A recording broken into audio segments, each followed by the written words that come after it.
All right, let's dive in. When you think about logistics, you probably picture massive container ships, trucks on the highway, and sprawling warehouses, right? But behind all that physical movement, there's this huge, invisible world of data. And today, we're going inside the secret war being fought to protect it. $300 million. Just let that number sink in for a second. That's not a company's valuation or the cost of a new fleet of jets. Nope. That's the price tag for a single catastrophic mistake. Because that's the bill that shipping giant Maersk got hit with when a virus called NotPetya brought its entire global operation to a grinding halt. For 2 straight weeks, nobody knew whose container was where. It was a total information blackout. And it just goes to show how insanely high the stakes are in this invisible war. So here's our game plan for today. First up, we'll look at why logistics has become the new front line in cyber warfare. Then we'll dissect the anatomy of an attack to see how they pull it off. After that, we'll get into the digital defenses companies are scrambling to build. And finally, we'll cover the plan for chaos, because you always need a plan for when things go wrong. See, the thing is, logistics isn't just about moving boxes anymore. It's this deeply interconnected web of information. Every single item is tracked by what are called warehouse management systems, or WMS, and transportation management systems, TMS. If you shut down the IT, you shut down the entire supply chain. Period. That complete dependency makes logistics a huge, blinking target. And this quote, man, it just says it all. Without its IT systems, a multi-million-dollar, state-of-the-art warehouse is completely blind.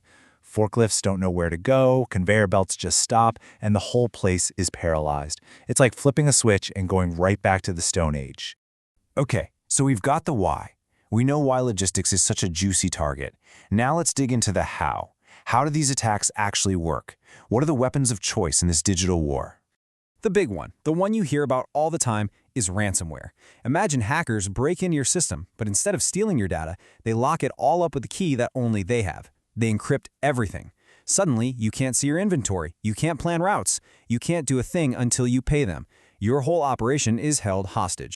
And the way they get in, well, it often looks surprisingly familiar. I bet a lot of you have gotten an email or a text just like this.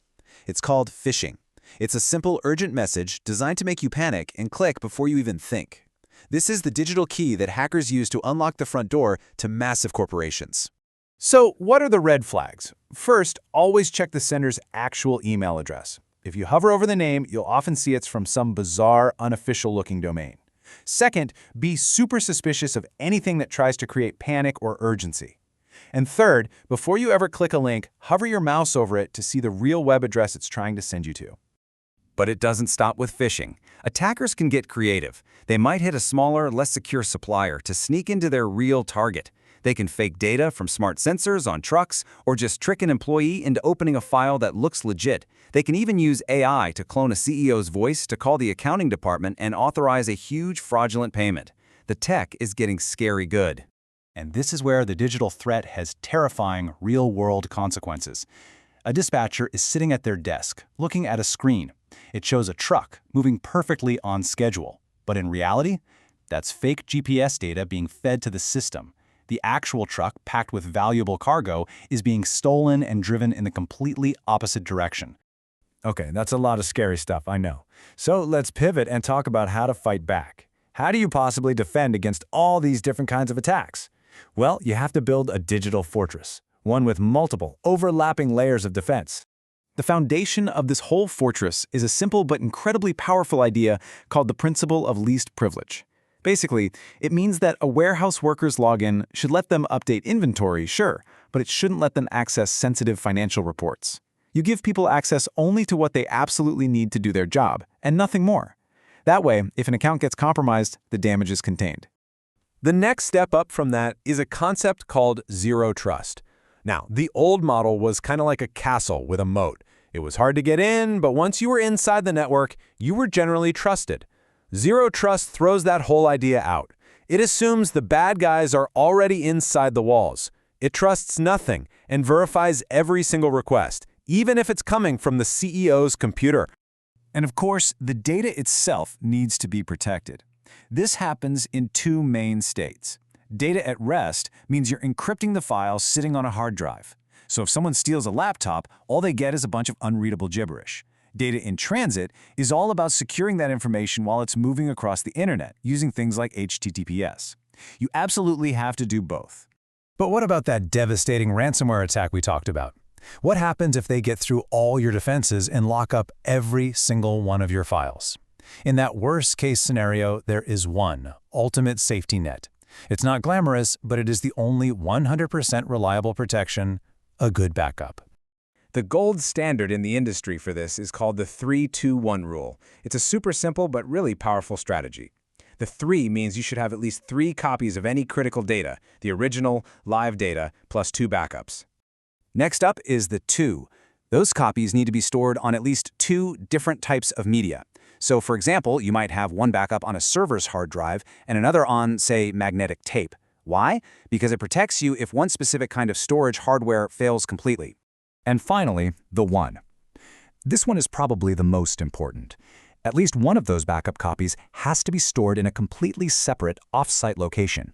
Because think about it, if there's a fire or a flood in your main office, your on-site backups are just as gone as your original data. That off-site copy is your last line of defense against total disaster.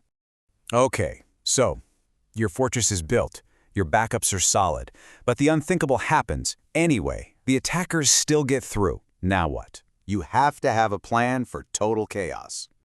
This plan is built around answering 2 absolutely critical questions before a disaster ever happens.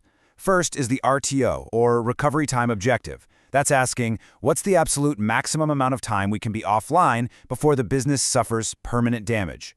The second is the RPO, Recovery Point Objective. This asks, how much recent data, an hour's worth, a day's worth, are we willing to lose forever? And if you're wondering why answering those questions is so critical, just look at this number. 165,000 Ukrainian hryvnia.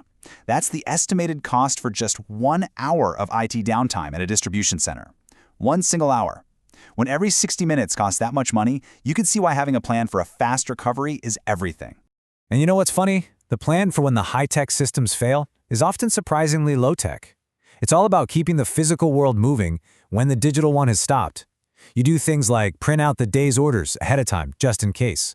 You quarantine any new goods that arrive so they don't get lost in the chaos. You track everything going out the door with a pen and paper. And then once the system is finally back online, you have the painful job of manually syncing all that data. So in the end, it all comes down to this constant battle between making things more efficient and making them more vulnerable. We're building these incredibly smart, interconnected supply chains that can do amazing things, but it leaves us with this one big, lingering question to think about. Are we also just creating more intelligent ways to fail?